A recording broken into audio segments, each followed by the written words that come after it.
UK. Please, Ms. Khadija, Dr. Khadija, start. Over to you. Thank you very much. Assalamu alaikum, good morning. Thank you very much for joining us. It's a real pleasure to be here with you all. We have a packed session today. We have 4 speakers. So I'll go ahead and introduce them as they appear in the program and call them up to speak. So our first paper this morning will be delivered Abdurrauf, who's on the far side here on the left. It's a paper, a co-written paper by himself and Dr. Meer, Monjur, Mahmoud, entitled The Impact of Modernity and Secular Thought, Emergence of Islamophobia. Abdurrauf is currently pursuing his PhD fellowship in Islamic history at Marmara University here in Istanbul. He is also representing the Rumi Center, which is a Belgium-based charity and cultural organization, both in Turkey and Bangladesh. So, and his co-author, Meer Monjur Mahmoud, is an adjunct faculty member at the Department of Islamic Studies at the Manarat International University, Gulshan, Dhaka. And he is also an executive member of the Asian Philosophical Association in Turkey and a regular commentator on online TV channels. So please, I'd like to invite you to present your paper. It's not working. Oh, thank you very much. Assalamu alaikum wa rahmatullahi wa barakatuh. At the beginning of my speech, I am apologizing that my professor, Dr. Meer Monjur Mahmoud, could not visit Turkey, and actually he would present this paper. On behalf of him, I am presenting this. Our paper is about, as moderator said, that impact of modernity and secular thoughts on Muslim community, and we tried to relate these impacts. Emergence of Islamophobia, recent occurrence in the world. Yes, we summarized our paper in 5 parts.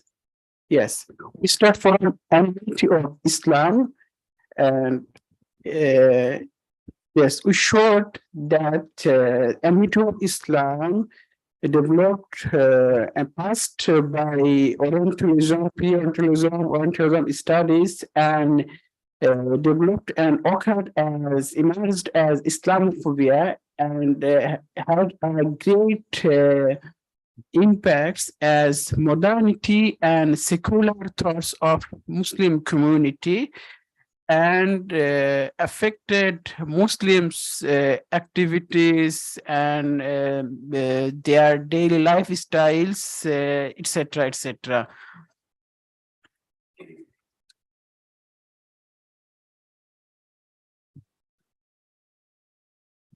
Yes, our main focus is on Islamophobia. We know Islamophobia is a recent word from last 3 decades. It was not found before 60s, 70s. Though the enmity of Islam began from the beginning of the religion in the hand of Arabs and non-Arabs, for example, Byzantines and others, some Christians, Jews, and other religious parts, and they are developed anti-Islamism tendencies, which inspired the later Orientalists to continue enmity of Islam, though some of them don't continue, but most of them continued a negative tendency, prejudice against Islam's, and thus a negative field of Islamic thoughts and Islamic perceptions developed in West. Yes, Islamophobia. This is most highlighted, and we argued that propaganda dies toward against the large Muslim community in last 3 decades. It consists of 2 parts. The first part is Islam. The target is both the Islamic norms, religious activities of Muslims, and the Muslims, especially their presence. This maybe because of immigrations or their visitings, etc., etc., in the Western countries, and their disturbedness from the Muslims community. This is the Islamo. And the second part, which is suffix aphobia, it has been related to Islam. Yes, this is also because of the prejudice and fears of other communities like Christians, Jews, Hindus, Buddhists, and so on. Yeah, it became a dangerous and more affecting word on Muslim community because they have been targeted as a phobic, Islamophobic, as they called. We don't believe this part because Muslims cannot be a phobic because in the word of Islam, this is derived from the word salam, means peace. Peace is from Allah. So the Muslims cannot be phobic. So there are only some prejudice and fear of other religions about Islam.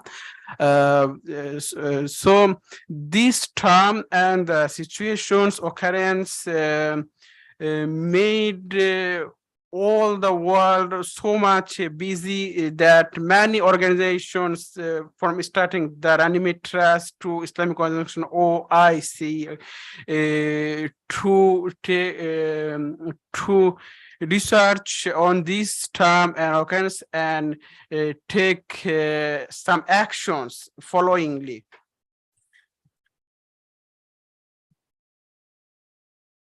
We tried in this paper to show that how Islamic beliefs and rituals have been shown to Western people as a phobic, as a matter of fear, so that they tried, they showed that Islam and Muslims are a matter of phobic, a matter of fear.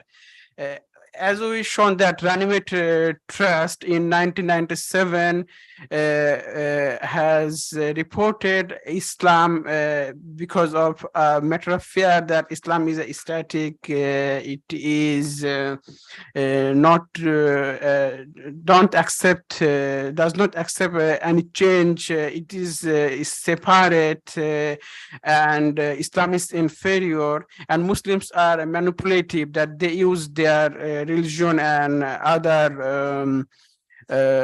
benefits for their own sake, and etc. But they developed this term in after 20 years later in 2017 as a cultural racism, because the occurrence has developed so much that Muslims are seen in Western countries as foreigner, and they got many violence in that society. So they developed is a cultural racism, and this definition has been accepted by many academicians, most of the academicians in England, without the Conservative Party, who accept the Islamophobic. Yes, as I first of my at the beginning of my presentation, I said that Islamophobic, its pre-context start from the beginning of Islam as an image of Islam's developed. Followingly, we know some first instructions were Saint Jean Damascene, Theodore Abu Qurra al-Kindi, Ibn Ishaq, Theophanes Confessors, Peter the Venerable. Their contribution to the Islamic perception was unfortunately negative, and free of objectiveness, and centered on authenticity of Christianity and falseness of Islam and the Prophet Muhammad Sallallahu Alaihi Wasallam. Thus, the perception of Islam has been developed negatively in Western society, and they took Islam as a threat to their society, to their religions. This perceptions continued and developed and inspired to the Orientalism studies, which starts from 18th centuries. And most of them followed their series mentioned the last slide in propagandize Islam and its prophets. Thus, they also contribute in developing negative images of Islam to the Western people. Most of their argument was that Islam is not a religion from God, and it is a misguidedness of Christianity. Though early Orientalists were more hostile to Islam, the later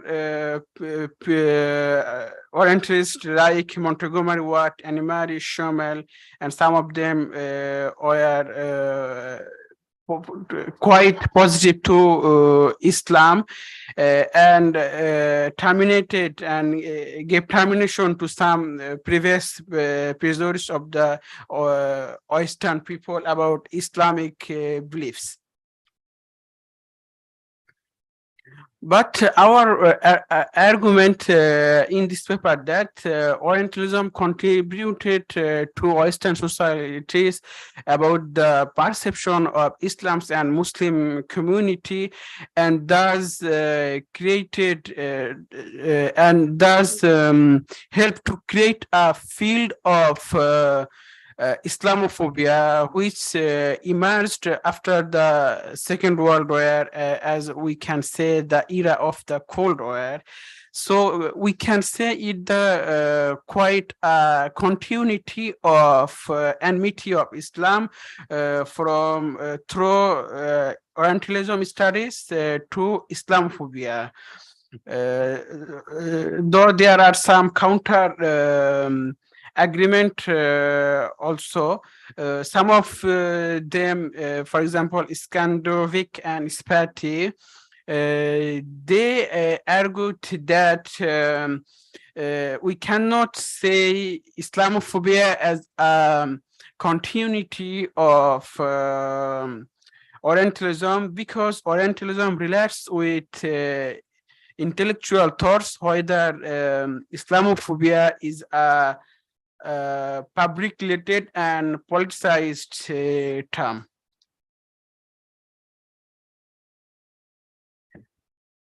But our argument, as I say, that it has developed a field of misperception of Islam in Western society. And these trends developed after the 9/11 occurs in Afghanistan. After that, Muslims who bear Islamic identity got hampers in his every steps and became a victim of Islamophobic. This is the main part of our argument, that how Islamophobia and misperceptions in Western society had effects on Muslims, impacts on Muslims. We argued that these types of incidents developed a sense of inferiority of Muslim communities to the superiority of Western cultures and their technologies, because in the last 3 centuries, the Western civilization developed a lot, or that the Islamic civilization, unfortunately, could not challenge their developments, and as a also result of colonial sovereignty over centuries and the accepted Western education, legal, administrative systems, and applied to their own countries. They also both spiritually and applicably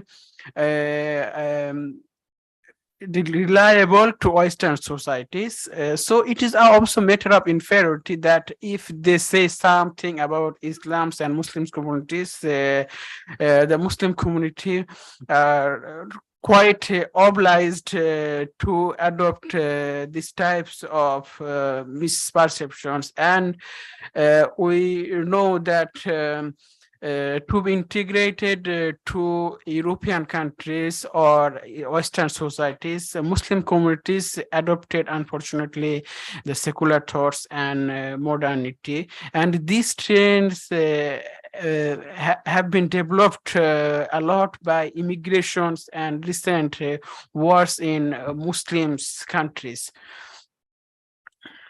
Yes, it also can be added to the self-problems of Muslims because of their inferiority and that tendency to the Western societies. They are quite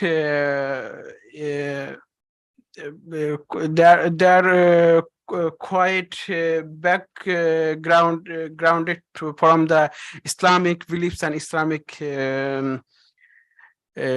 educational systems. For sessions, there arise some problems about Islamic civilizations to be developed, and we recommend from this paper that Muslims should study their own civilizations and develop their own methods and their own policies, on educational systems, administrative systems to continue their own civilizations. Thank you very much for listening me. And I am apologizing for my bad English. I think my professor would present quietly best for me. Thank you very much. Thank you very, very, very much. Thank you. Yes, Thank you. of course. Thank you. Thank you. So we'll move on to the next speaker, and we'll have questions afterwards together, inshallah. The next speaker is do we have Magna Mahapatra ready or online? We don't. Okay. Yeah, should we do Rabia now? She's ready, yeah? Okay. So our next speaker is Dr. Rabia Aamir, who will be joining us online. She's an assistant professor of English at the Faculty of Arts and Humanities in NUML. Sorry, I don't know what that stands for in Islamabad. She is a former awardee of a PhD research fellowship at the Department of English and comparative literature at Columbia University, New York, USA. She'll be speaking to us today on the topic of homophobic encounters, Islamophobia in the debates of homosexuality. Rabia, are you there? Yes, I'm there. Can you Thank hear you so me? much for being with us. Yes, we can hear you perfectly. Please go ahead. Okay, so the title that I'm going to speak about is Homophobic Encounters, Islamophobia and the Debates of Homosexuality. Seeking objective truths is increasingly being compromised in these postmodern times, as also discussed by some of the other participants of this conference in different sessions earlier, yesterday also. I also argue that the relativist and postmodernist attacks on truth have far more implications than may be apparently visible. It is commonly observed that there is willful ignorance to gain political supremacy. Similarly, subversion of truth is a common feature of these postmodern times. Therefore, a single objective truth is increasingly problematized in these times.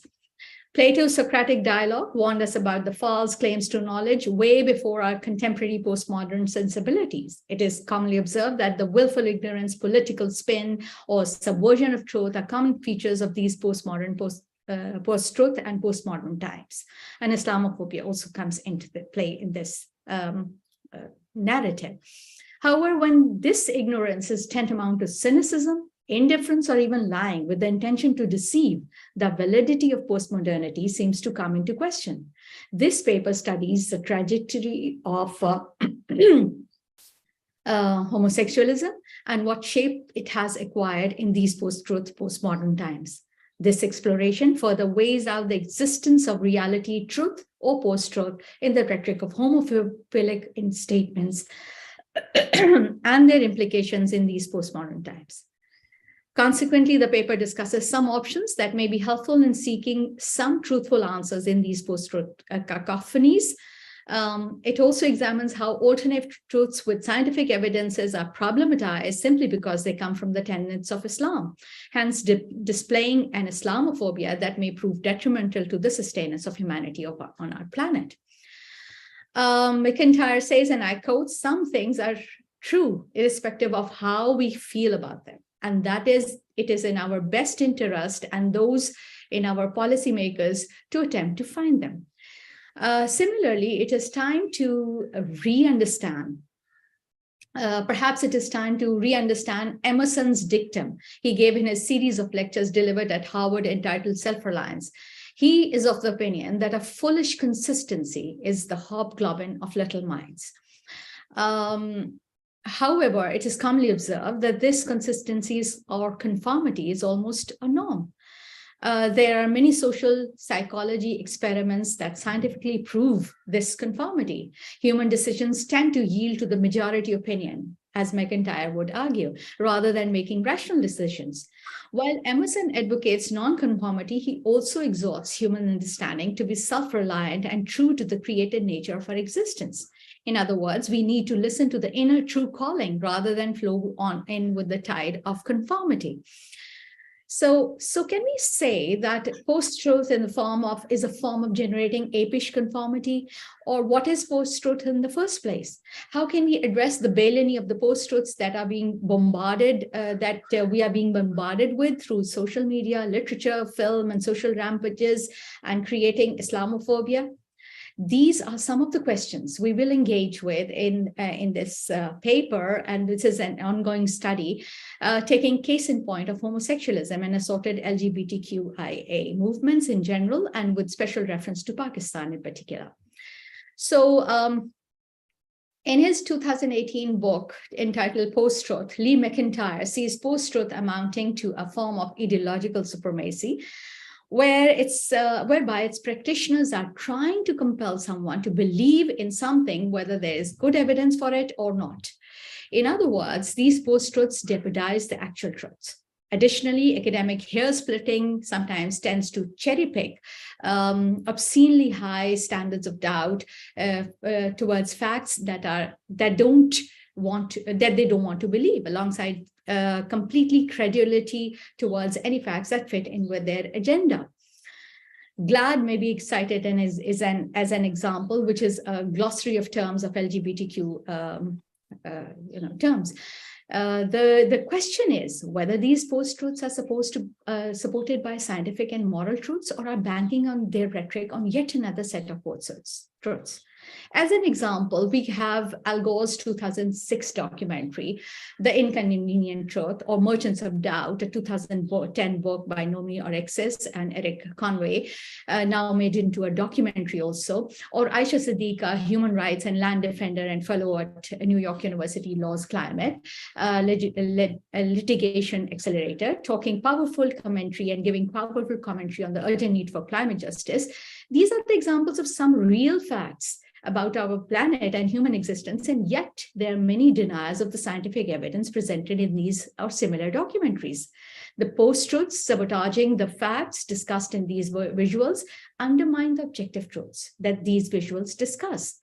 For such fact-bearing truths are not some random individuals, but as Demel argues in his article, can be well-paid operatives of organizations like Heartland Institute, CFAC, and Americans of Prosperity. So this was in the context of, about the climate, the harbingers of climate change and climate contingency that they're talking about, but they're deniers along with it.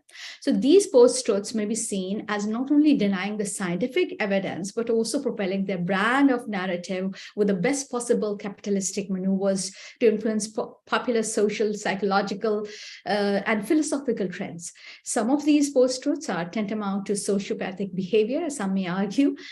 Tim Foyle is of the opinion that all the sociopath needs to do is win in the game, is lie publicly while conspiring privately.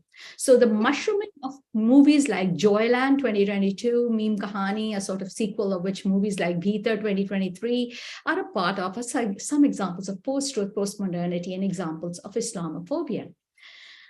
Though high level of self-scrutiny is an integral aspect of any scientific research findings to be tabled out in the society, as McIntyre would argue, the Pakistani film Joyland, a completely foreign-funded film, seems to belong to a category of post-truth that is flouting all sorts of scientific, social science, and religious truths. For any scientific inquiry, failure to disclose and put any potential sources of bias, conflicts of interest, the source of one's funding are taken especially seriously. So this movie and similar post-truth campaigns are emblematic of these dictums. Fight the science by sponsoring additional research, or as McIntyre says, why bother with peer review when one's opinion can be spread by intimidating the media or through public relations?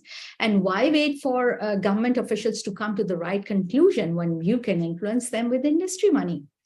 So this is what is actually these three movies that I just talked about are emblematic of. This paper navigates through these truths or the post-truths, debacles about this Ouroboros or of homosexualism, gender dysphoria or gender identity disorder. It argues that instead of patronizing moral luster of post-truths about this phenomena and creating an Islamophobia, it is time to give space to truthful scientific and moral evidence. As Martin Luther would argue, the arc of the moral universe is big, but it bends towards justice. So eventually it has to bend towards justice. This is why Deborah Ellis, Assistant Dean of Public Service at New York University School of Law, also encourages her students to integrate a sense of justice into their basic understandings of life. This sense of justice demands a fair share to counter-narrative. So these days, a famous and iconic Pakistani film, it's not just that those films are being made, but these days a famous and iconic Pakistani fashion designer, Maria B, is being lashed at and is being targeted with Islamophobia just because she tries to puncture the post-truths of homosexuality or transgender narrative as is commonly understood in our part of the world. And she says, and I quote, "There's an important issue that needs to be discussed in Pakistan. We have an intersex community, which is known as Khaja Sara community. Recently, an act for the intersex community was passed, which was hijacked by the people who pretend to be intersex, but they're not. When we read that transgender act, we realize that the bill is not at all about intersex community, but it's promoting some other agenda." So these are cognitive dissonance, and it strengthens with irrational tendencies, which tend to be reinforced when we are surrounded by others who believe the same things we do. So the relativist and postmodern attacks on truth, the Islamophobia, seem to have qualities of an Ouroboros, which was basically an Egyptian and a Greek mythological dragon that continually devours its tail and consequently having a cyclic in existence in it till eternity. So these homophobic encounters are also tantamount to be, of becoming those, because they are trying to win their battles with social media platforms and with vitriols against others, and getting away with whatever they are saying.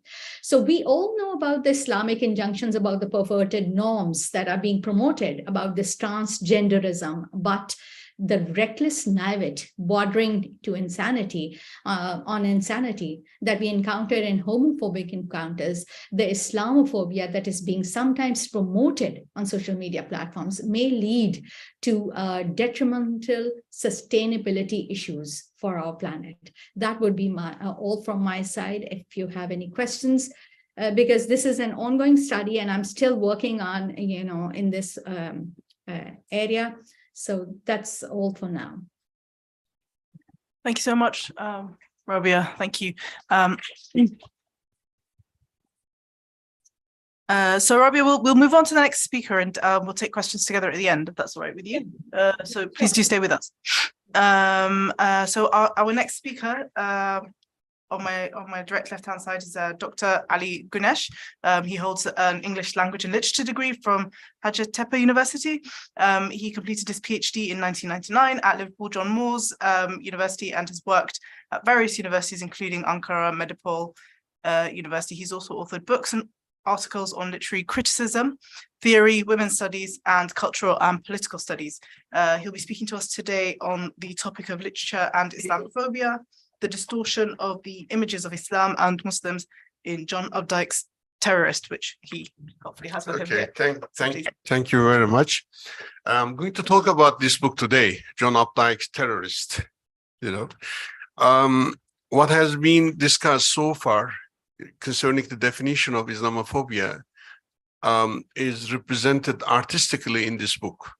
Actually, John Updike represents almost all the aspects of Islamophobia in this book. So it will take, the months to talk about the book, but my lecture is going to be a kind of summary because the whole paper will be published, I think, in the conference proceedings.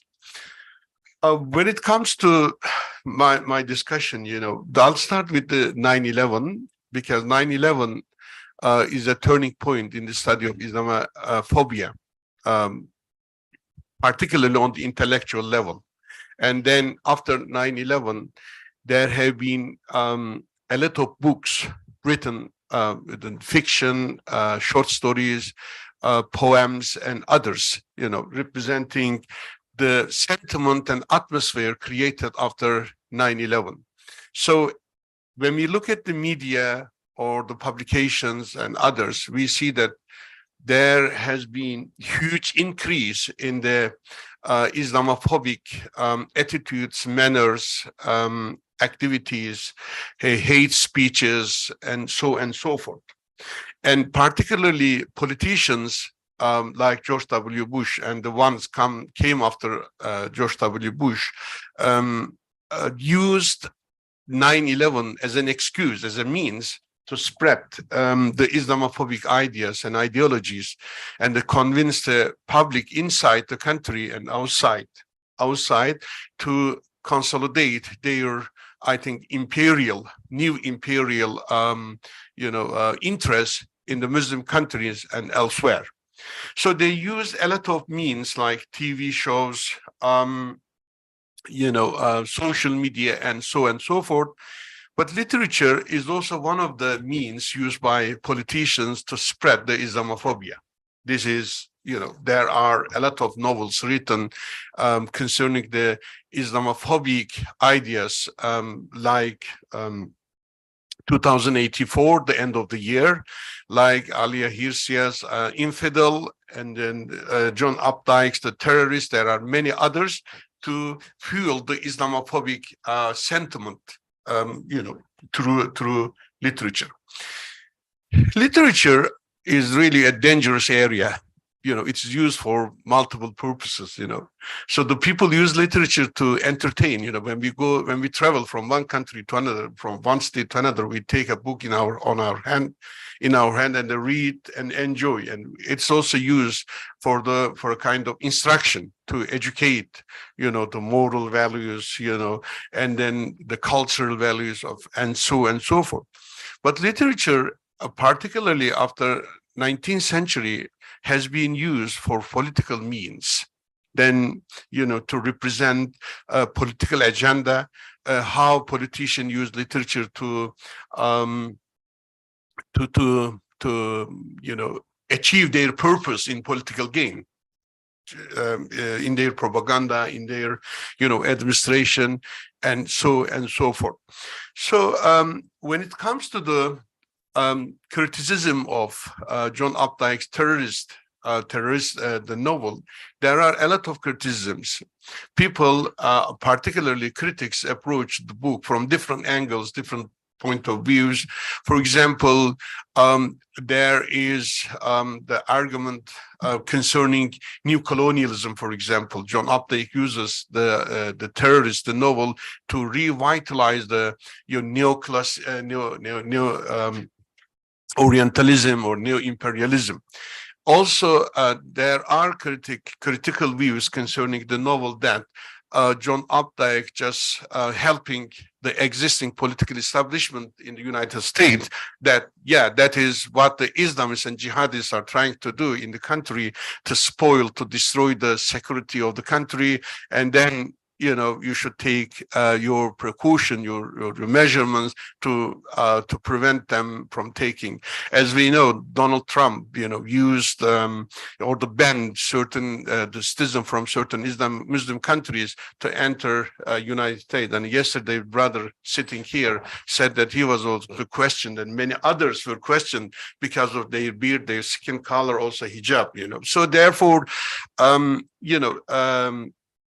so the novel, the John Updike's tells them that is the ground that you should take all the measurements.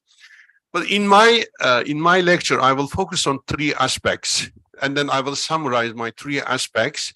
Number one, is that particularly John Updike represents the Arabs and the brown-skinned people as the other, and then uses skin color and then the Arab as an excuse to other the particularly immigrant people or living in the United States. Also, John Updike, as far as I understand from my reading the text, that the Arabs and brown skins are automatically linked to Islam, that they represent Islam, and they are coming from Middle East, and then they are automatically labeled or stigmatized as terrorists or jihadis, and so forth. The second point is the mosque and the imams. They are also misrepresented in the novel, that the mosque is represented as the place of evil ideas, and the imams are the teachers and trainers who train the jihadis there, put the evil ideas into their mind and prepare them for the suicide bombing, and then destroy the whole evil unbelievers in the Western world and in the United States. And the third point is that John Updike repeatedly uses certain words like chaos, like terror, like terrorists, like jihadists, like destruction, bombing, killing, and such things. So the people are on alert. Security department always spread these words into the public, saying that we are under threat. So then people feel a kind of chaotic situations in their life. They don't feel secure. They feel that they are under threat, and so forth. How could we link this view to politics? We are going to see that the politicians are taking their precautions to convince the public opinion that yes, we are under threat. Also, the politicians in the United States trying to convince the international hawk-likes, the leaders that, yes, look, we are under threat and we should take necessary the precautions, necessary measurement. And then, as we know, they started war on terror, destroyed Iraq, destroyed Afghanistan, and then so many places are, in desperate conditions, as we know. When it comes to my first point, the chief protagonist of the novel is Ahmed. Ahmed is 18 years old boy, and then the son of an Egyptian exchange student, and then an white Irish American woman. But unfortunately, Ahmed's complexion, although he's coming from the mixed marriage, his complexion is not white, is not white, but brown. Immediately, Ahmed is categorized as brown-skinned, the person at school. And the students, when the approach him, he's a different complexion. Ahmed also is coming from, coming from the mixed marriage, but since the father is Egyptian, again, he is considered the Arab. So because of that, Ahmed is very much exposed to discrimination, at school, by his friends, and then particularly one of the students, Tainol Jones, insults him severely. That, oh, hey, Arab, you're shit, you're fagot, that you're terrible, you have nothing to do to add this culture to this civilization. You are the, exploiter of that culture. You are using all the advantages of this culture, this civilization, education, so on and so forth. But unfortunately, you threaten, our, cherished values, democratic values, human rights, freedom, and so forth. So Ahmed is exposed to, insult, humiliation, hate, and so forth. When it comes to second point, this is, I think, important concerning the mosque, imam, and jihad in Islam. For Muslims, a mosque is a sacred place where we pray, where we have our training, where we learn our religion, where we communicate with each other, where we discuss our daily issues, and so forth. It is the house of Allah. It is house of Allah. This is what I see, the mosque is house of Allah. And then also the imams, they are supposed to be the good leaders. They're supposed to be examples. They're supposed to lead people to the love of Allah, to Prophet, and so forth. But when it comes to the representation of the mosque and the imam in the novel, it is terrible, really terrible. The mosque is a place of evil activities, evil ideas. Imams are the leaders of, the teachers of these the evil ideas. The imams put the evil ideas into the minds of the Muslims, particularly young people. The evil ideas is that the West is unbelievers. West deserves destruction. We should kill the unbelievers, and then we should destroy their, their kingdom, and so forth. So they put the imams, according to the representation in the novel, Imam put all these ideas into the mind of people to prepare people for the jihadist activities. And then, but it is really funny that the mosque and the imam has connection with CIA. They're working together. Unfortunately, so I understood it towards the end of the novel, they're working together. So then the mosque and the imam deceive the Muslims as well, because they're working together with the CIA, and then there are underground organizations and so forth. So what happens? Imam prepares Ahmed for the jihad.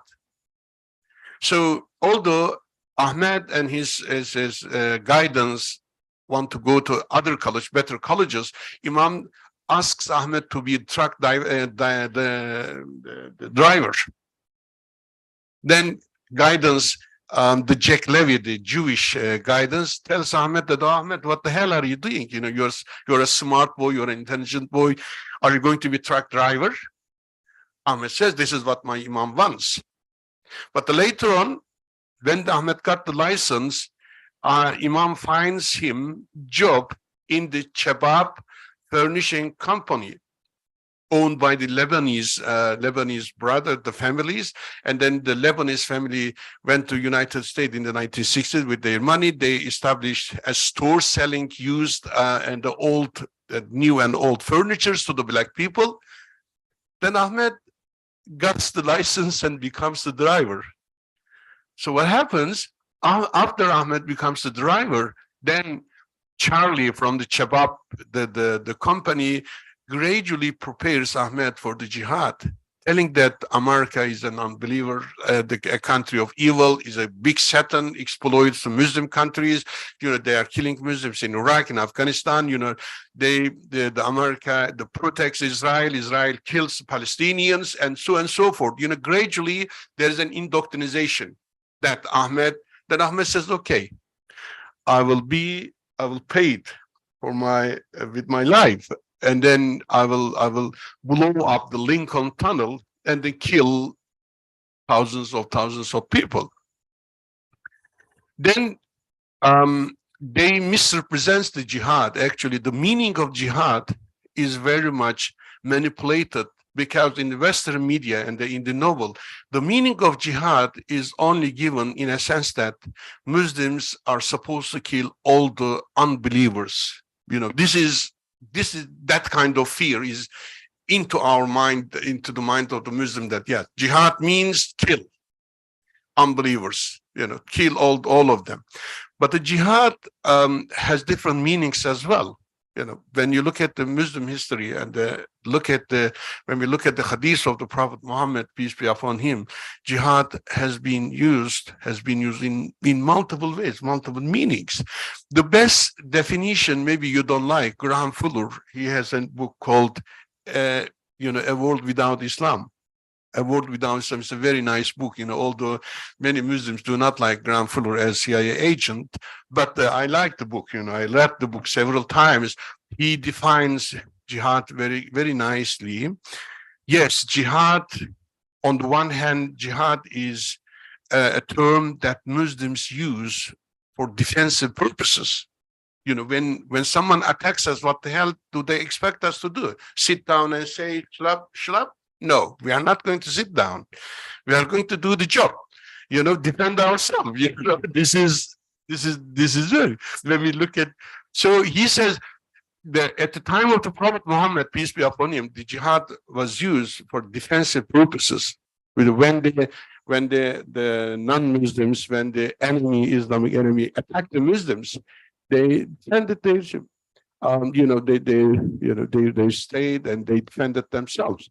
But jihad, when the Prophet Muhammad, you know, I don't remember which battle it was. It could be Hinder or the Uhud. You know, he says when the Prophet and the Sahaba came back from the war, he said, we are back from the I call it a small or little jihad. But now the big jihad starts now. It is with our nafs, you know, with our ego, with our betterment of our spirituality, and so on and so forth.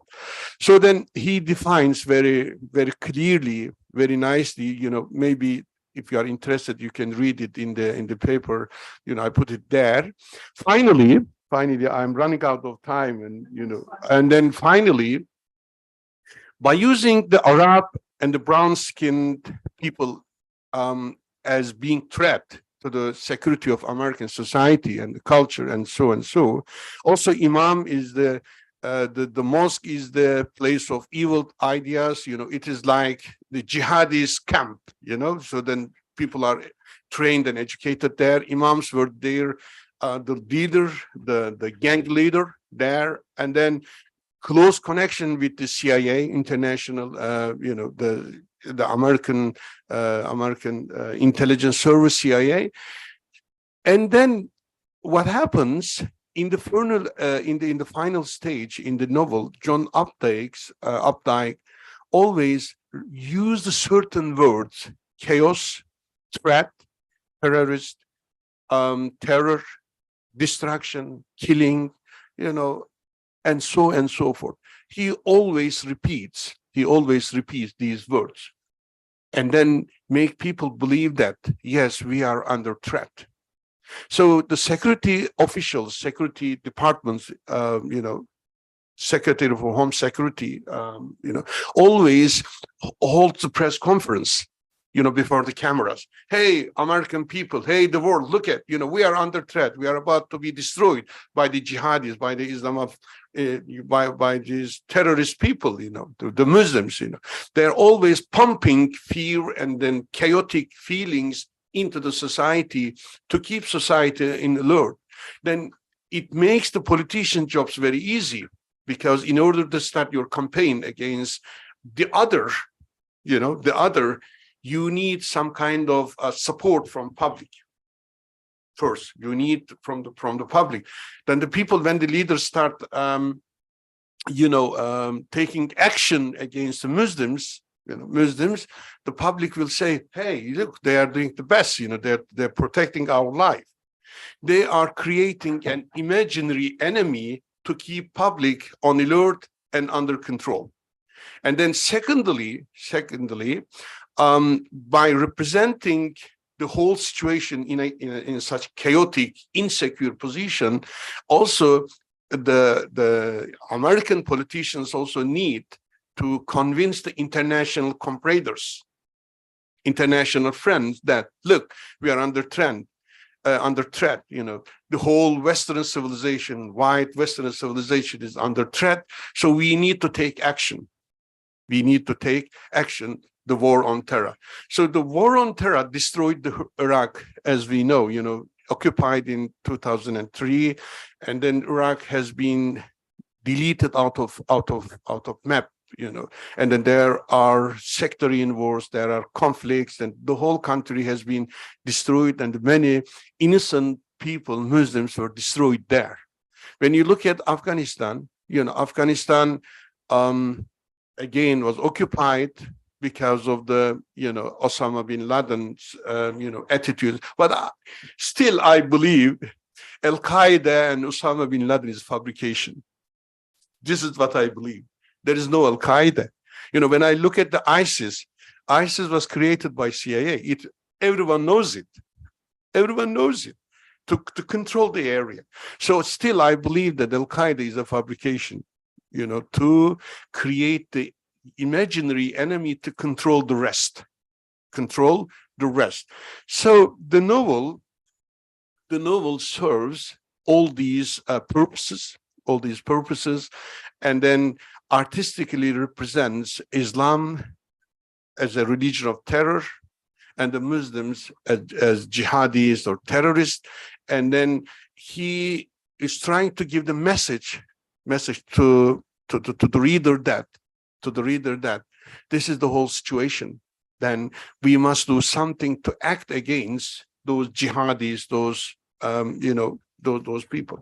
So the literature, in that sense, although slow, because it's not like social media, it's not like television shows, it's not like the speeches you immediately give, but those slow literature is a powerful means of expression to persuade people, to construct certain ideas, certain opinion, depending on the intention of the author, and depending on the intention the author wants to depending on the message the author wants to give to the wider public. Thank you. Thank you very, very much, Dr. Güneş. Do we have the fourth speaker, or are they? Is that it? No?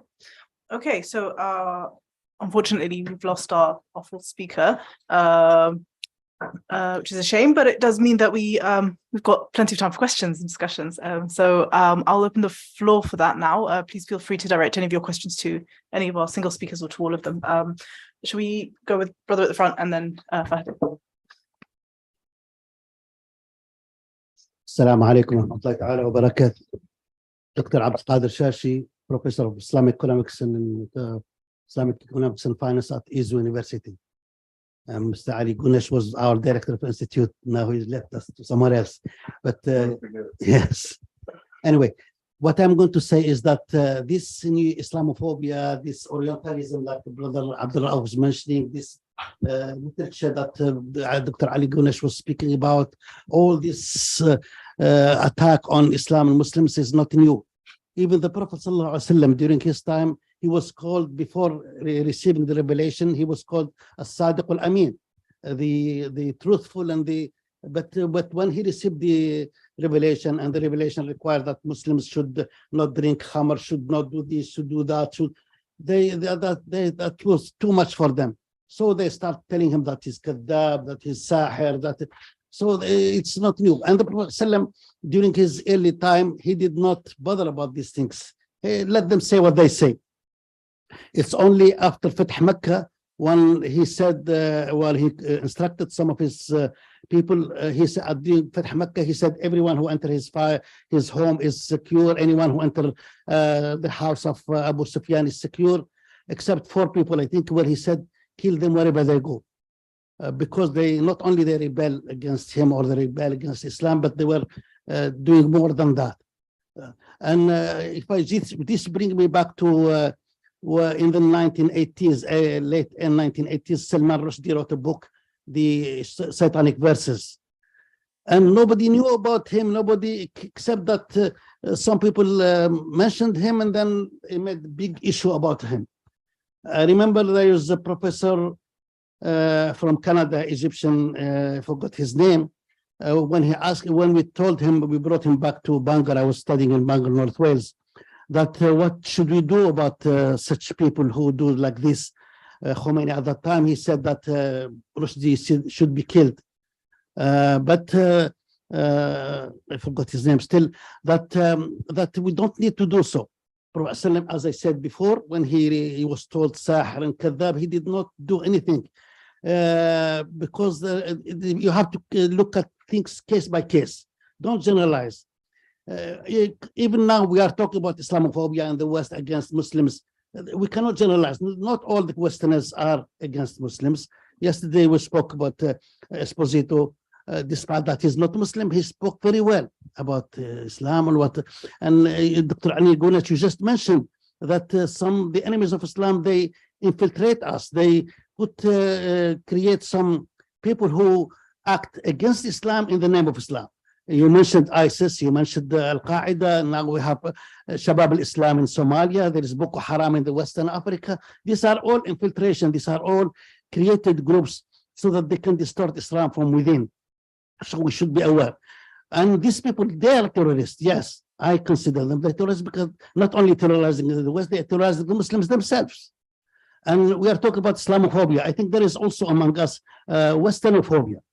There are some people who are anything against that come from the West, it should be considered as heretics, considered as, and the people should to be killed. So there is a parallel to Islamophobia, Westernophobia. Thank you very much. Sorry, I'm sorry. No, please. Should we take one more question and then we can, Thank you very much. Bah Qureshi from the University of Salford in the UK. Just a quick question for Dr. Ali. Thank you very much for your paper. I was just wondering if you could talk a little bit about the political significance of the book, because it comes in a long line of other novels in different time periods. I was thinking of, when you were talking, I was thinking of the impact of Waiting for the Barbarians, John Coates's book, and the impact that had in trying to rehabilitate the image of colonial masters in different parts of the world. So maybe you should just speak a little bit about the political significance of this kind of literature as well, if you could. Doctor, if you'd like to take those 2 questions, and then if anybody else wants to come in.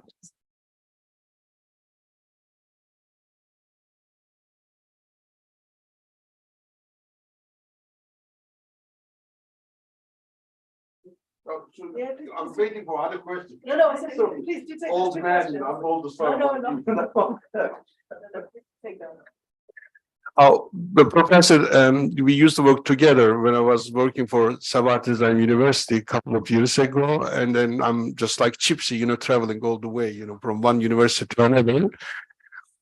I do agree with you that yesterday I asked the question, one of the professor who gave the lecture, he said that we should also make a self-criticism. We always accuse the other one, the other party, the West. The West is doing its best. The West is trying to serve its mission. When we look at yesterday, the brother, one of the from Bangladesh, mentioned about the political party, national party in Bangladesh, how the party treated the Muslims, how they became the bad image of the Muslims, gain the political ground in Bangladesh. First, rather than accusing other, we should also make self-criticism. Who we are, why Muslims are in a such condition. One of the professor, again, the professor mentioned there is no model, well described model Muslim country in the world where people want to live, want to sustain. When you look at the immigration, there are a lot of colleagues here who are studying the migration. I always ask my question: we hate West, we don't like West, the West exploits us, the West kills us, the West protects Israel, support Israel that kills the Muslim in Palestine. Afghanistan is collapsing, crippling, destroyed. And then, Iraq is like that. Kashmir is a big problem. Kashmiri Muslims are under suppressed and controlled by the nationalist fascist Indian government. But why do we think Muslims are trying to immigrate to West? What's wrong? Why we are trying? We should ask this question to ourselves. Why do Muslims want to immigrate to the West? Although we hate them, although we don't like them. So we should ask this question. We should ask our leaders. Look at our leaders. We should analyze our leaders. Look at them. We should look at the system, economic system in our countries, in Muslim countries. We should also look at the justice system. We should look also human rights abuses. We should also, many of for example, Muslim countries send a lot of students to the Western countries to get proper education. When they are back, they are supposed to contribute their country. But where are they? So rather than accusing ourselves, the West and others, we should also rectify, we should also improve, we should also correct ourselves, our countries. According to the survey conducted recently, there are around 46 or 50 Muslim countries. Muslim countries are the 46th place to live properly. The best countries, Finland, Sweden, such countries, Norway. Why? Why are they better than us? Maybe I'm wrong. Well, they weren't colonized, were they? Look, when it comes to Muslim countries, yes, new imperialism is going to do its job. New imperialism buys our leaders. New imperialism buys our intellectuals. New imperialism controls our education system. New imperialism does. Then we should do something to repel them back. We should do, first of all, we should correct ourselves. Ali Güneş, as person, I should correct myself. Do I act unjustly? Do I steal? Do I, cheat people? Do I, plagiarize? Do I do this? Do I that? Even we have problems in our families as well. So first of all, individually, we should start from ourselves. And gradually, we should go to community. Then the community must be a livable, a nice, good place. And then we should take the measures. This is my, we should take the measures, you know, how to improve our society in general, and then how to be good examples for the rest of the world. This is what we should do. So I think from the next step, this is my view, next step, we must get out of this, defending position, and should give the message to the wider world that, yes, Islamophobia is old-fashioned, this old-fashioned. Muslim societies, how Muslim society must be good example. We should give the message to them that, we are not here to kill you. We are here to give the message, the love of the religion, the love of the peace, and this. So when people in the Western world, yes, it might be a bias, attitudes and such, but when they hear Muslims, yes, immediately we are positioned in the Orientalistic or the position that we are educated, but we are not intellectual. We are educated, but we are not able to express our opinions because suppression and control. We are educated, but when we contribute to the society, we suffer setbacks and so forth. So the Muslim countries, from the top to bottom, from education to imams, whatever, we should rethink of our position and rethink of the message we are supposed to spread. Are we able to deliver the message properly or not? We have a lot of problems. So we are always defending Islamophobia. Yes, Islamophobia is there. What about ourselves, where we are, how we should move ahead, to be good example. This is, these conferences will help us. When it comes to brother's question, I didn't understand properly because I'm partially deaf, I'm partially deaf. The novel, are you talking about publication date? Or so Do you want to repeat the question? could you please repeat? I'm awfully sorry. Sorry. Yeah, sorry. I think he said something about, he was asking about political significance, am I right? Yeah, so the wider context, wider political context. Yeah, sure.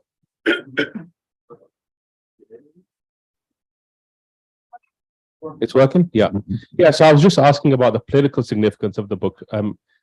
Have you seen how the book has been weaponized or used in political circles in different countries in the context of the war on terror and so on? Thank you. When I decided to write on literature and Islamophobia, I had read this book before because I had read Reluctant Fundamentalists by Mohsen Hamid. I read, for example, Karb Orhan Pamuk, taking place in Kars. I read also 2018, The End of the World, like George Orwell's 1984. I read a couple of things. Also, I read the Runnymede reports and so many things. So I looked at the criticisms written on book because I was trying to find a place for myself, for my argument, where I'm going to locate myself when I argue, when I discuss the book, So there are a lot of articles written on the book.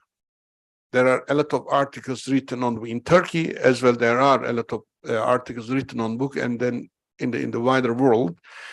But mainly they look at new imperialistic aspect that John Updike is trying to spread through the book, and also neocolonialism. Yes, colonialism ended. According to the historical periodization, the colonialism ended in the after the Second World War. But the new colonialism, the legacy of colonialism still continues, as sister said that, that is colonization, result of colonization. They exploited, they took a lot of, the natural sources, our infrastructure, our human sources, and so forth. But the legacy of colonialism still continues, but in different ways. in different ways. So we must be aware of it. We must be aware of that. I think in Turkey, we must, for example, last time I proposed an institute, an independent institute, not under the control of government, not under the control of an organization, but independent. If it is under the government wants you to interpret the text according to its own worldview. It's not good, you know. It's not good, you know. Independent. For example, as professors say, I proposed the study of or Western studies. How much do we know the West? You know, sister lives in Edinburgh, and then comes from Michigan or London. The one is doing PhD in Leeds, and then some of you. But how much do we know the West? Their games, their plans, what they want to do. So literature is the best way. Literature is the best way to understand their culture, their mindset, their feelings, their emotion towards us. It's the best one. If you read romantic poets like Shelley, Byron, for example, in the 18th century, towards the 18th century, you are going, even Shakespeare. In Shakespeare's plays, Othello and others, you know, how Muslims, how they are misrepresented. You can see, and why. We should ask questions. I proposed the Western studies, and the Turkish higher education said, no, we cannot offer this program because it has no resemblance in Turkey. Second institution I offered, I said we should offer, you know, colonialism, post-colonialism, and new imperialism studies. New imperialism studies. I also asked them, you know, please let us offer these institute and then study them, but independently, and then enlighten people. Tell people that, you know, because Hamid Dabashi is the recent, I read a book about brown skin and then white masks, you know. He's talking about native informers and intellectual comparators. In Muslim countries, some political parties are supported financially, newspapers, social media platforms, and so forth. You know, because when you get the money, you get the order. When you get, for example, when the Hosni Mubarak was asked when America invaded Iraq, which side will you take? Are you going to support Iraqi government or the American side? Then immediately journalists added, every year you take $1.5 billion from America. You know, he said, yes, I will support American side because Iraq is a terrorist country. There are jihadis, there are blah, blah, blah, you know. So then, you know, if we study new imperialism, new colonialism, post-colonialism, definitely we are going to see one way or another their tricks, their plans, and then take our precaution. That's it. Very simple. Very simple. So the novel, there are other novels, the Reluctant Fundamentalists, as far as I remember, Carr, for example. You know, for example, I was surprised when I read the Carr because I lived in Kars for 8 years. I didn't come across such things in Kars, but the Orhan Pamuk fabricated a story, you know, fundamentalist, you know, very jihadist like-minded people. And then I was surprised because Kars is a cosmopolitan place. And then, but the words are powerful expression of ideas. I believe as a man of letter that every word has a political implication behind. So if you use the word carefully, you can change the minds. This is what I believe.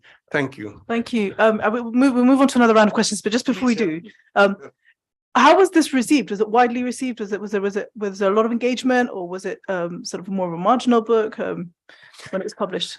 Well, actually, the critics I read criticized the novel. Engage with it, or you know, cultural critics. The critics I read criticized the novel because John Updike propagates certain ideology, the Islamophobic ideology. That's really well established. People Yeah, know well it. established, Okay. So whatever that is, they argue that John Updike, in a sense, put the defined category, defined knowledge, and then ideologies, whatever you put, into an artistic way. This is what they argue. But to be honest with you, it may be my defect or my shortcoming that I didn't read how politicians received the novel. I didn't read anything, but the novel is very much political from the Western point of view, because it helps the politicians that look at artists are telling this, writers are telling this, blah blah blah blah blah blah. This is what I received from the book. Thank you so much. So we'll take some more questions. I think it's Asim and the sister at the back there, and the brother there. Okay, so 1, 2, 3. So I want to bring, thank you. I want to bring all three speakers into hopefully a conversation about, actually bring it back to the title of this entire conference. Yeah. So I have a certain reticence about some of, I think what I'm hearing in the background of what you're all saying, to do with modernity, to do with secularity, and to do with the way that we respond and react to it. So, how do we frame ourselves, our religion, when it's constantly being framed as a response, like you mentioned yourself? But even in, say, for example, Rabia's talk, Dr. Rabia's talk, I think, what she's saying is very, very important, but it almost takes kind of, like the post-truth analysis as a starting point for the conversation and works from there. Whereas in Islam, we have our own views about the whole range of these topics, right? So is it possible for us to start there and then project what we feel, how we view, whether it's transgenderism or homosexuality, whether it's biological or not? I don't want to get into that debate, right? But actually we have our own view that we can take as a starting point. But even your talk, for example, in some of your responses, which I might take some issue with, if you don't mind me saying so, for example, there is no doctrine of jihad al-difa in any matan until like the 12th century with As-Sulami. So Ibn al-Mubarak has the first matan on jihad, which is Kitab al-Jihad, and that has no mention of jihad al-difa at all, right? Like this is a concept, this is a notion that comes later. Even the hadith of Jihad al-Akbar, like by consensus, considered da'if. This is not a sahih narration. Jibril Haddad has got a very good analysis of it. So in that, I hear like echoes of we're still trying to frame ourselves in response to a Western conception of who we are, rather than just saying, look, jihad is a doctrine within Islam, right? And it has different elements to it. It has its moments historically, and it has its moments now as well. And all of these moments are within our tradition, and we respond to them in the way that we respond to them based on the exigencies of Islam. But to say, to frame it in as a frame of, well, it's always been jihad al-difa from the very beginning, kind of echoes the idea that we're still responding to the West in the way that we're constructing our own history. And so, yeah, I don't know if that was clear, but it kind of feeds through the three different talks in my view. So we'll take a couple more. So I think my question is, or maybe more like a comment for both you and other professor. When we talk about like how Muslims also hate West, or that we also have to criticize ourselves, like how much do you think we should take the element of power and political power into account? Because it also reminds me of when we talk about racism and people say like Black people, racism against Black people or people of color, you also hear that they say, well, they're people of color who hate the whites, but who has the power? Who is controlling things? And I think that's also very important when we are talking about a Muslim word, like as you mentioned, like ISIS was at least endorsed and funded by the CIA. And like I don't know if you know about the book Management of Savagery by Max Blumenthal. It's a complete analysis of how so many of these extremist groups in the region have been actually created and funded by the hegemon, by the US. And also with regards to like why so many people from the Middle East or this region want to travel, like because of so many of the crises that were created by those powers. So I think like I mean, this conference is a sort of self-criticism because we want to look inside, and it's very, very important to understand where we're lacking and where we have to improve. But we also, I mean, like, how much do you think we have to take the element of power and who has the power, the legacy of colonialism and everything? Because I think if we like ignore that, we're going to back to the inferiority complex. We're going to endorse that. Even with the like the criteria of like, for example, these things that come like the best universities or the best countries in the world to live. I mean, there's a conflict of interest. Like, who sets the criteria? Who says those countries are the best? The same people. You know, like maybe we should have had our own criteria of what is like Muslims create one. You know, like, yeah. Thank you very much. So we'll take one final question from the back, and then I'll invite the speakers to respond.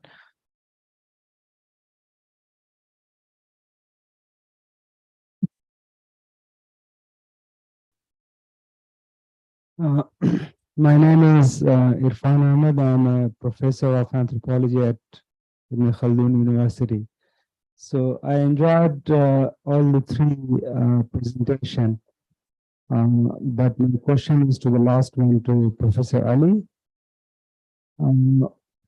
I just wanted to make 3 points. One of them is question.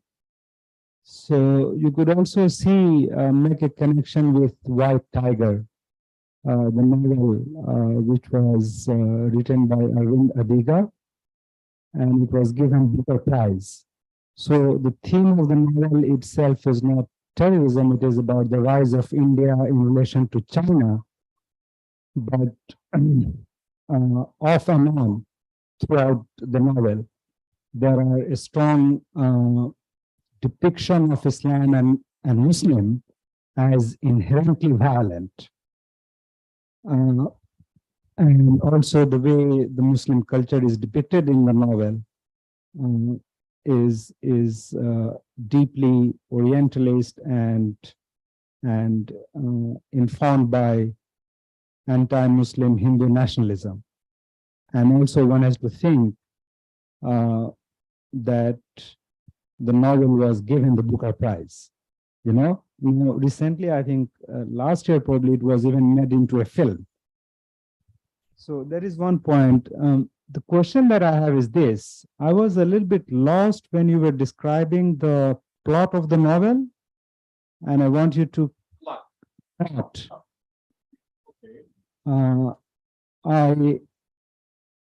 I thought you were saying that, well, the Imam of the mosque was in connection with FBI, CIA. So if there is a story, then it looks like what is known in terrorism literature as Ahmed, the young guy who is being radicalized. So it is a story of what is known as entrapment. So if that is the case, then and this is not clear to me, then the story will fall. So it is not like the young Muslim guy getting radicalized on his own, but he is being entrapped by the CIA, in which case the Imam is also a player. And in a way, it also is well documented by a documentary which is called The Informant, which shows how FBI and CIA have been trying to entrap Muslim youth in the US. The final point I wanted to say is that, of course, this novel that you have discussed, it is important and it must be brought to public attention. But there are also other kinds of novel which are critical And the one that I know is by a New Zealand political scientist, international relation guy who wrote a novel which is called The Confession of a Terrorist. And it is deeply critical.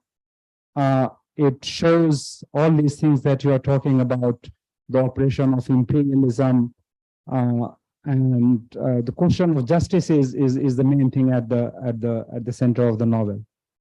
So thank you for your insightful presentation. I'm really sorry, forgive me, but I realize the other speakers haven't had a chance to pitch into the questions. So please, could you mind just holding on to this? I'll let them come into the other comments that if I'll give them the opportunity, and then we'll end with you if that's all right. So Rabia, are you still with us? Yes, I'm here. Did you have anything you wanted to say in response to any of the previous questions? There was a question on reacting, being in reactivity mode, I think, and another one on forgive me, a comment around how we understand I don't want to paraphrase incorrectly, but do you want to summarize very quickly? Power, that was it. Absolutely, yes. Did you have anything you wanted to say on either of those? Yeah. Okay. The thing is that as Professor also has mentioned, that we need to, look into our own selves, our own, follies also. However, I never had any problem when I was walking through the streets of New York back in 2018 when I went for my research, for my PhD research. And it was just like the magic world, the way Hamid also portrays in his book, Reluctant Fundamentalist. But it is the political, the politics and the lobbies which come into play when any narrative that they want to promote, that comes into play. That is the thing which takes everything off the stage, the other thing, every other thing off the stage. For example, like I talked about post-truths and the Islamophobia that is being rampant here in Pakistan, and because we over here we mostly have herd mentality. And the movies that are being projected, the narrative that is being projected, that is all emblematic of herd mentality. We are actually the followers of what is being done globally. But globally speaking, also, we have to see to this thing that the normal people, normal human beings around the globe, they are so similar. That's something which I can vouch for my own personal level also, but I think everybody would agree with me. However, it is the political agendas, when they come into play, their narrative has to be promoted at all costs. All the machinery, all the media machinery, all the, everything comes into full gear to promote that. I hope that, you whatever you just asked, I have addressed. If you can just repeat, if I've missed any point, I'll just add that also. Thank you so much, Rabia. Abdurrauf, did you have anything you wanted to add? Okay, so please. I would like to start with the last question, Prophet. Thank you very much for asking. When it comes to Imam's connection with Sharia, Imam has indirect relationship because the Charlie, the son of the Chabab family, is playing a double agent position. On the one hand, because at the end of the story, he is beheaded by another secret underground jihadist, in quotation, jihadist group, because jihadist group, this clandestine group, comes to notices that Charlie is working for CIA as undercover, and then they beheads him. But on the other hand, although Charlie has connection with CIA, Charlie, in a different way, prepares Ahmed for the suicide bombing. So just imagine, he is working for CIA, and Ahmed is going to blow up Lincoln Tunnel and maybe to cause the death of thousands of innocent people. And then, so how could, Charlie does it? Charlie, I am coming to the conclusion that maybe Charlie, by detecting Ahmed, who is willing to sacrifice his life for the sake of paradise and Jannah, and then he brings the issue to a certain point to detect or to, let us say, spy on the mosque, Imam, and Ahmed. This is my understanding. Imam has close relationship with Charlie. Imam knows Charlie has connection with CIA. But Imam doesn't say it to Ahmed that Charlie beheaded because he was a CIA agent or working for CIA. Imam doesn't say. Imam remains silent. But one day before the action that would take place, Imam visits Ahmed and asks him whether he is really determined to carry out the attack or not. Ahmed gets suspicious of Imam's questions, Imam's words, but he doesn't tell it to Imam. Probably Imam knows that Charlie is working for CIA, but at the same time, Charlie is collecting money for underground the terrorist organization. And there is a dubious, very, let us say, very complicated relationship between Imam, the furniture store, and then underground organization and CIA. So the John Updike gives an implication that, in fact, mosque, Imam, the people who are preparing people to jihadist activities are actually know each other, but do not know each other. Know and not know positions, giving an impression that Charlie, I wonder how Charlie prepares Ahmed for suicide bombing. That is my impression. And Imam knows that Charlie has connection with the CIA, but he doesn't tell it to Ahmed that, love, you may be lost. He doesn't say. When it comes to power, I do agree, the power decides, power writes the history. Now the West at the moment, unfortunately, is powerful, and they are deciding the world politics. They are deciding, but I'm really sorry for the Muslim world that we are very much fragmented. We are very fragmented. We don't like each other. The politics of conflict continues everywhere. Yemen is crumbling. Iraq is crumbling. Afghanistan is not a good example, unfortunately. And then Muslims, as Muslims, we are not good examples. The Islamophobia, I agree with the Professor Rabia that Islamophobia is a kind of also a political production for certain purposes, maybe in public. Or I also did my, the PhD in England. I never encountered, any kind of discrimination.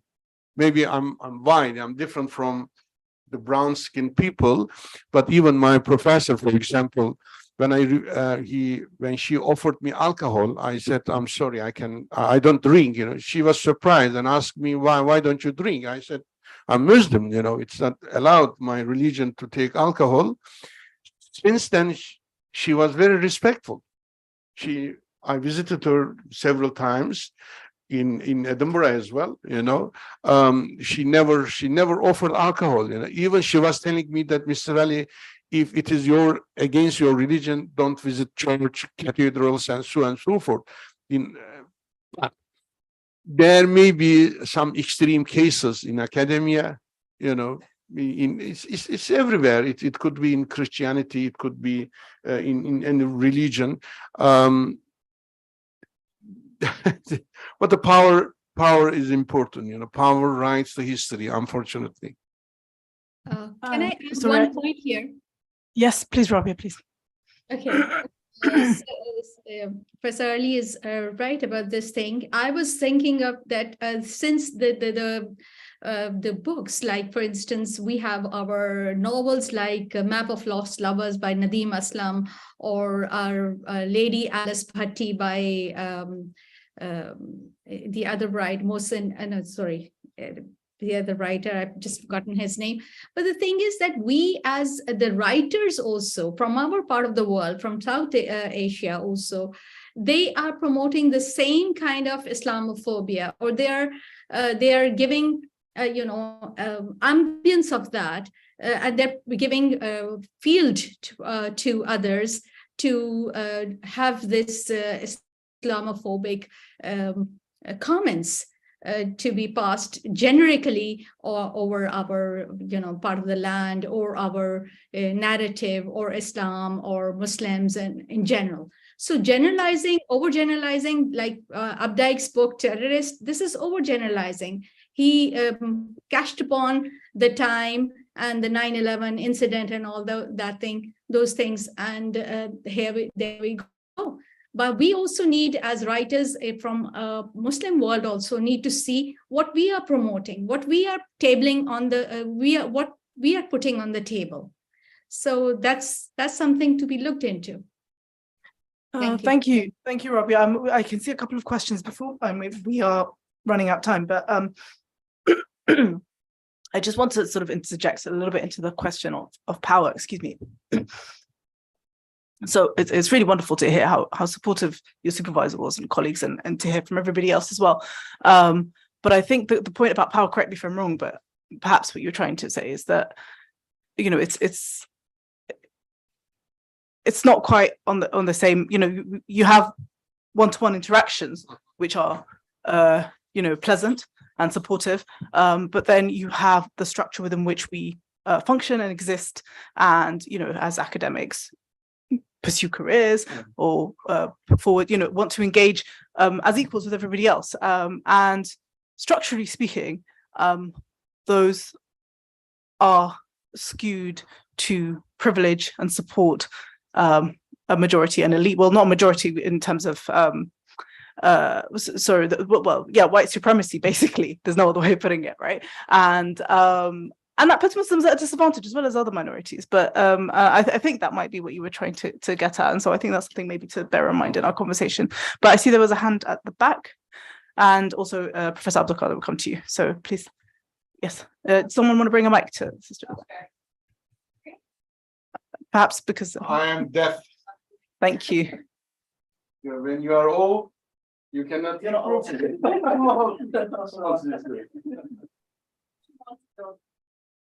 One. I actually wanted to build on that point, because I think some of these comments, they're sounding a little bit perennial in nature. And I think when we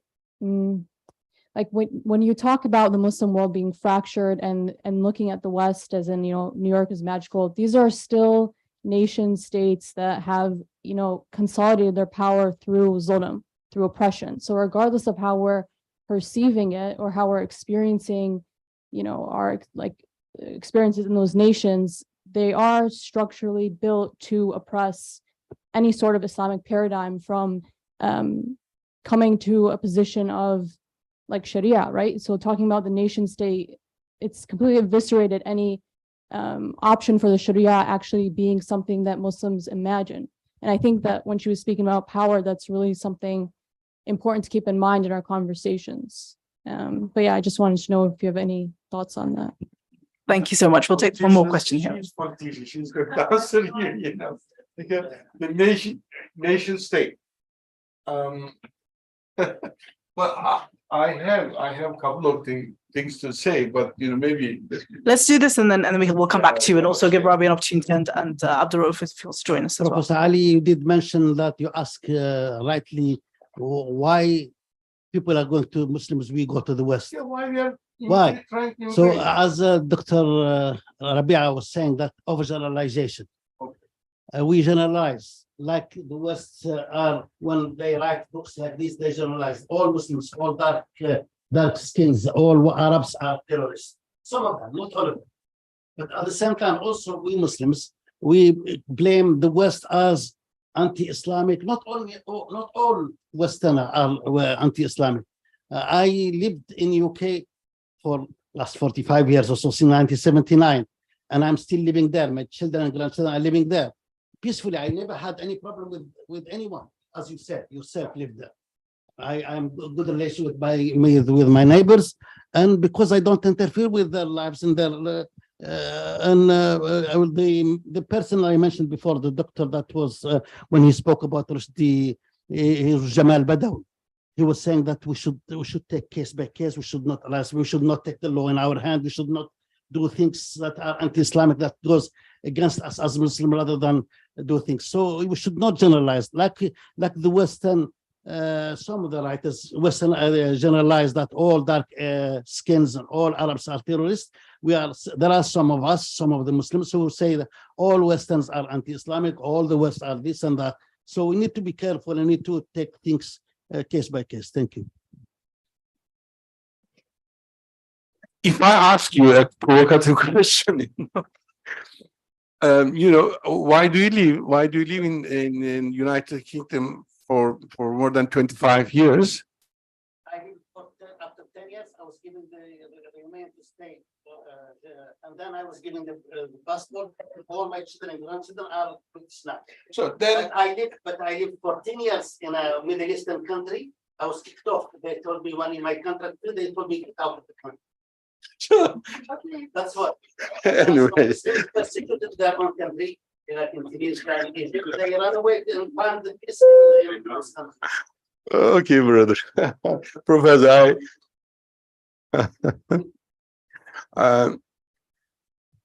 We're bang on time, actually. Yeah, so we need to continue the conversation afterwards. So thank you all very, very much, and please join me in thanking all our speakers. Nice to meet you. Special thanks to you, Rabia. It was really good to have you with us. Thank you so much. Thank you Take so care. much. All right. So.